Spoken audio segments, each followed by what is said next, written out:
Today we're doing something fun. Cake toppers.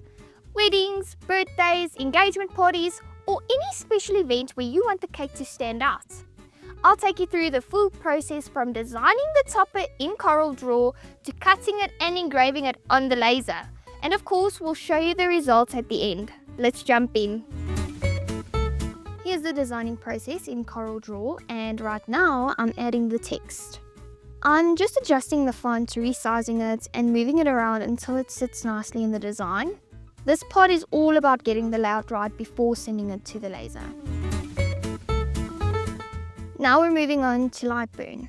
First I'm setting up the engraving settings. The speed is on 1000 and the power is on 23 and my air assist is off. For my cutting settings, my speed is on 12 and my power is on 65 with air assist on. With these settings, I'll get a clean engraving and a smooth cut for the topper.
And that's the full process from start to finish. And honestly, this is my favorite part.